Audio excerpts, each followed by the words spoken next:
So in the last drill you would have seen that on the red mats the players were utilising the red mat just to stop and then change direction and make the pass back to a teammate.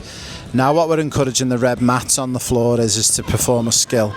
The skill that Gustavo's teaching them is the Maradona. Now for mums and dads out there watching this going, well, I don't know how to demonstrate a Maradona, I don't even know what a Maradona is. The first thing you can do is you can open up your phone, have a look at Google or YouTube, and actually Google or YouTube what the Maradona skill is. Now what you can do is you can have that saved on your phone ready to go, and you don't have to demo it. The best person to demo skills is a player in your group. So everyone's got one of these players in your group. You'll always have a player who's definitely one of the strongest players, the player who loves to show off with the skills and tricks, and actually just preempt the player that, look, can you do a Maradona? Can you show me? And then once they show you that they can do the Maradona, then you actually get them to demo for the other kids. So don't worry if you're a mum or dad and you're volunteering at a club and you're not sure what to do or how to do a skill. The best way to do it is actually get one of your students to teach it. And look, again, even if you're at a really early age level and you've got players who are 5 and 6, my advice would be maybe you shouldn't be doing things like a Maradona. You might want to encourage them, and you've got to be a bit more visual with the real younger players. So one of the things that you might say to them, right, we're going to play a game called How We Turn the Bus. So they imagine that they're driving a bus, and the bus they're driving is the ball up to the red disc. When they get to the disc, you encourage them to take 10 touches and try and touch the ball on the disc 10 times before they can then go back to the yellow discs to back to home. So that what that will do, it will effectively look like a Maradona, but all the kids think they're doing is this fun game where they're driving the bus up to the red stop. They've got to touch the ball on the red dot 10 times and then they come back. Now it might be 5 times or 3 times. You can be really particular on where you're going to set it and how you're going to set this. So just try and be a little bit creative and make sure to scale up your sessions or scale them down based on ability levels. So now you can see Gustavo's encouraged the players to actually do a fake and then a step over and then a turn. So again, if you can't perform a fake step over and turn, again, get one of your players to showcase it. And if you don't know any of these skills, Google them, YouTube them, pull the video up and show one of your stronger players the skill and get them to demo for you. Again, if you've got a group of players who are not capable of doing a dragon step over, then you need to then bring it right back to basics. And you'll notice in this particular session, you'll see the yellow tall poles on the right hand side. Maybe you can start to incorporate them a little bit earlier, and you could go back to doing the bus game, you could have races.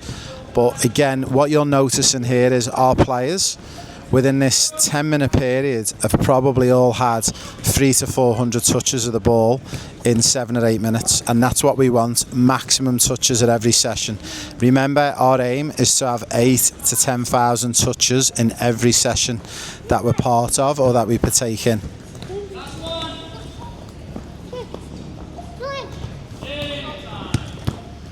Now, one of the big things that you would have noticed with Gustavo and our assistant coach here, they're not intervening, they're not stepping in, they're not telling the kids when they're going wrong or when they're going right, because 9 times out of 10 that competitiveness kicks in.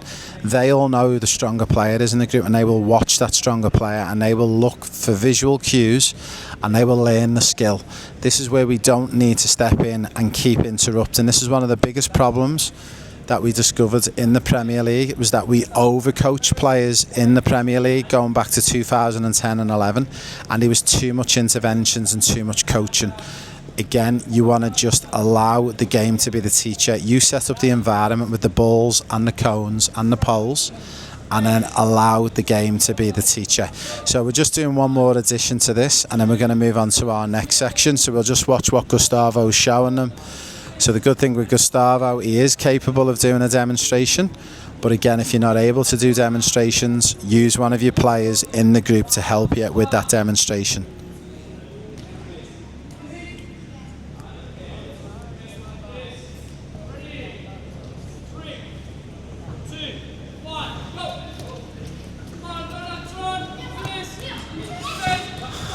So now what they're starting to do is you're going to notice that they're not only combining the skill that they started off with at the beginning of this section, but now they're opening up to space, they're showing nice open bodies, and then they're receiving the ball. And then once they've received the ball, then they're playing it back to the teammate once they've gone it with a fake or a step over. Now, Gustavo hasn't gone into great detail to teach them this. He hasn't gone into great detail about you've got to have a real nice open body, you've got to be side on, your feet have got to be at 10 to 2.